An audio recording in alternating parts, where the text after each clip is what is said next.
অনির্বাণের মুখে এমন কথা শুনে চমকে গেল রাই। হ্যাঁ বন্ধুরা, এমনটাই দেখা যাবে, তাই সম্পূর্ণ জানতে ভিডিওটিতে লাইক দিয়ে চ্যানেলটি সাবস্ক্রাইব করে দেখতে থাকুন।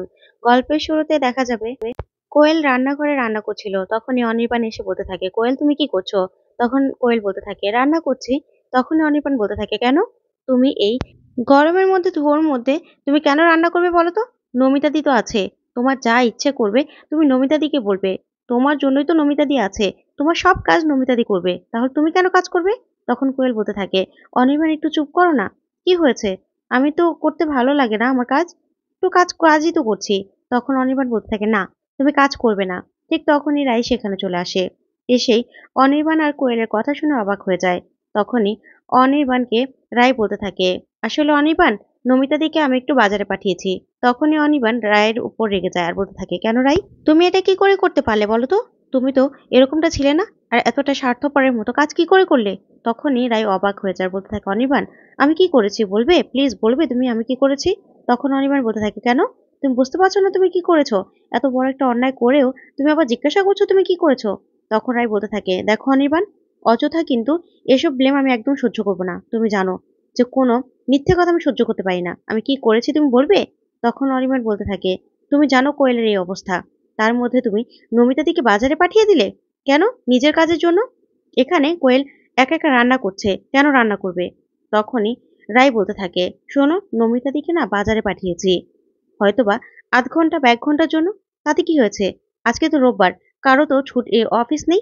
তাহলে সবার ছুটি। এত তাড়াতাড়ি তো রান্না করার কোনো দরকার ছিল না। তখন কোয়েল বলতে থাকে, সেটাই তো অনির্বাণ, সেটাই তোমাকে আমি বলার চেষ্টা করছিলাম। আমার ইচ্ছে করেছে এই ডিশটা খেতে, তাই তো আমি রান্না করছি। আমি ভেবেছিলাম সবাই মিলে সকালবেলা একটা হেলদি ব্রেকফাস্ট করব। কেন তুমি এরকম করছো বলো তো? তুমি না মাঝে মাঝে আমার প্রতি এতটাই কনসার্ন হয়ে যাও যে অন্যদিকে কেউ আছে, তাকে যে কষ্ট দিচ্ছ সেটা তুমি ভুলেই যাও।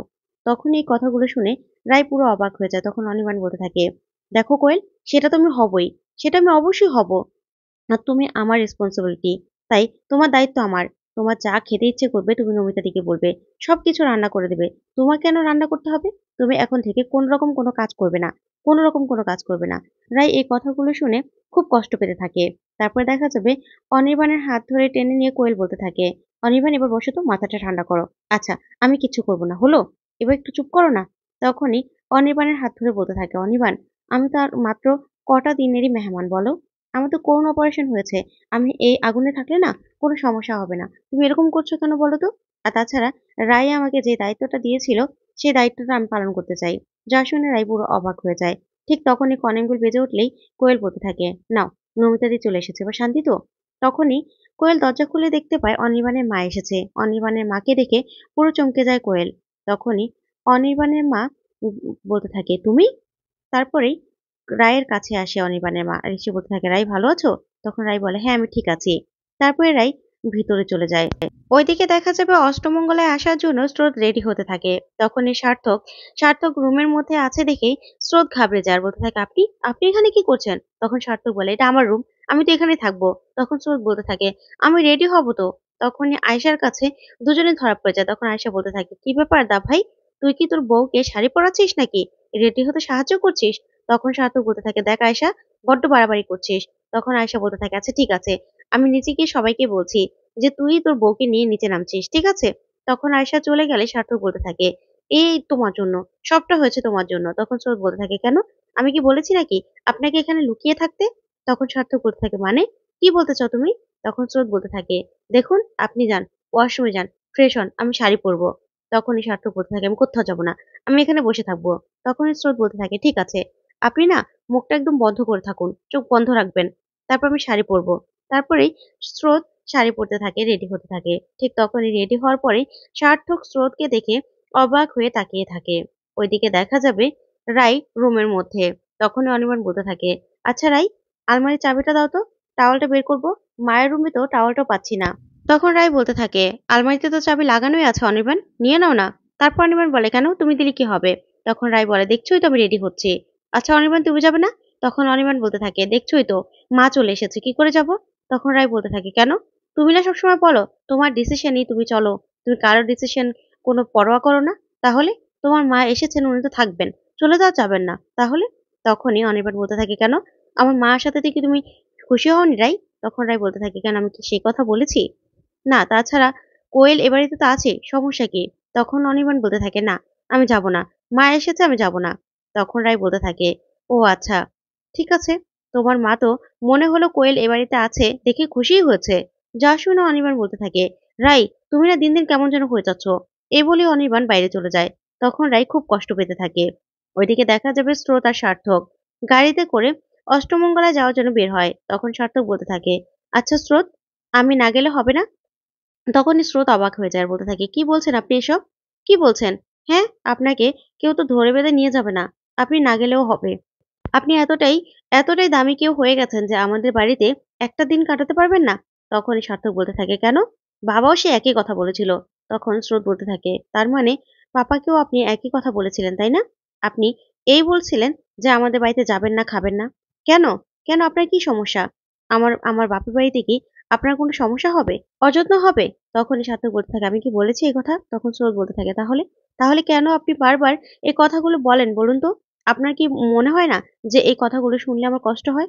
কারণ আপনি যদি কাউকে আপন করে নিয়ে তার বাড়িতে যেতেন, সে যদি আপনাকে আদর যত্ন না করতে যেতে না চাইতো, তখন আপনার কেমন লাগতো? ঠিক ওরকমই। আমার বাড়িতে সবাই আগ্রহে আছে যে আমি আর আপনি একসাথে যাবো। আর আপনি এখানে যাবেন না, খাবেন না, এটা কেমন কথা স্যার? তখন এই কথা শুনে সার্থক অবাক হয়ে যায়। তারপরে স্রোত গাড়ি থেকে নেমে যায় আর বলতে থাকে, আপনার সাথে যাবো না আমি। আপনার যেতে হবে না। আমি একাই যাবো। যা বলার আমি ম্যানেজ করে নেব। তখন সার্থক বলতে থাকে, স্রোত, কেন এরকম করছো? যাচ্ছি তো আমি, চলো। তখন স্রোত কাঁদতে থাকে আর বলতে থাকে, না, আপনাকে জানেন আপনাকে সবাই কত ভালোবাসে? আপনার এখনো পুরনো ছাত্ররাও আপনার কাছে ক্লাস করার জন্য আগ্রহে থাকে। আপনাকে সবাই এতটা ভালোবাসে কিন্তু কোনোদিনও সে ভালোবাসার মূল্য আপনি দিয়েছেন? ঠিক তেমনই আমার বাড়ির সবাই আপনাকে কত আদর করে, ভালোবাসে। কিন্তু আপনি আপনি ওদের ভালোবাসার কোনো মূল্য দিতে জানেন না। তখনই সার্থক বলতে থাকে, স্রোত, হয়েছে তো। কেঁদো না প্লিজ, চলো। তখনই স্রোত আর সার্থক চলে যেতে লাগে। ওইদিকে দেখা যাবে অনির্বাণের মা অনির্বাণকে বলতে থাকে, অনির্বাণ, কি করছো তুমি এসব? একটা সোসাইটি আছে, ভুলে যেও না। তুমি এসব কি করছো? এই সমাজে তো বাস করতে হবে। তখন অনির্বাণ বলে, মা তুমি জানো, সমাজের সোসাইটির পরোয়া আমি করি না। তখনই অনির্বাণের মা বলতে থাকে, সেটা তুমি নাই করো। কিন্তু তুমি এগুলো কি করছো? কোয়েল, কোয়েল এখানে কি করছে? তুমি এটা ভুলে যেও না যে ও তোমাকে ঠকিয়েছিল। ও তোমার বন্ধুর সাথে পালিয়েছিল। তোমার পিঠে ছুরি মেরেছিল। তখন অনির্বাণ বলতে থাকে, জানি মা, জানি। তখনই অনির্বাণের মা বলতে থাকে, জানলে তাহলে কোয়েল এখানে কেন? তখন অনির্বাণ বলতে থাকে, দেখো মা, কোয়েলকে আমি এখানে জায়গা দিতে চাইনি। তখন এই কথাতে অনির্বাণের মা বলতে থাকে, তার মানে তোমার ওই মহিয়সী বই ওদেরকে জায়গা দিয়েছে, তাই তো? তখন অনির্বাণ বলে, মা হ্যাঁ, জায়গা দিয়েছে। সপ্তাহখানেকের মধ্যে ওদেরকে আমি অন্য জায়গায় শিফট হয়ে যেতে বলেছিলাম। কিন্তু সেটা হয়ে ওঠেনি। তখন অনির্বাণের মা বলে, কেন? কেন হয়ে ওঠেনি? তখনই উনি বলতে থাকে, আসলে মা, কোয়েলের এখন এমন একটা অবস্থা, কি বলবো তোমাকে? তখন রাই সেই কথাগুলো এসে শুনতে থাকে আর মনে মনে বলতে থাকে, আমি এখন ভিতরে যাবো নাকি? তারপরে দেখা যাবে অনির্বাণ ওর মাকে বলতে থাকে, আসলে কোয়েলের ক্যান্সার, ও এত কষ্ট করেছে না, সেই জন্য ওর রেসপন্সিবিলিটি আমাদের। যা শুনে অনির্বাণের মা অবাক হয়ে যায়। তখনই রাই সেখানে চলে আসে আর সে বলতে থাকে, আচ্ছা আমি আসবো? তখন অনির্বাণের মা বলে, তুমি কোথাও যাচ্ছ? তখন রাই বলে, হ্যাঁ, আমি একটু বাড়িতে যাব। আসলে স্রোতের অষ্টমঙ্গলা তো, তাই। তারপর অনির্বাণ বলে, কেন রাই, একটু পরে গেলে হতো না? তখন রাই বলতে থাকে, না, সবাইকে একটু হেল্পও তো করতে পারি।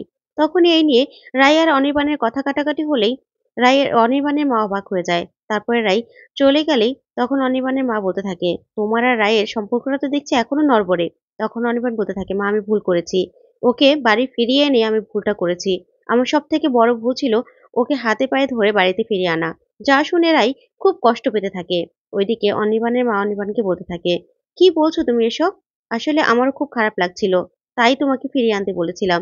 যা শুনে রাই অবাক হয়ে তাকিয়ে থাকে।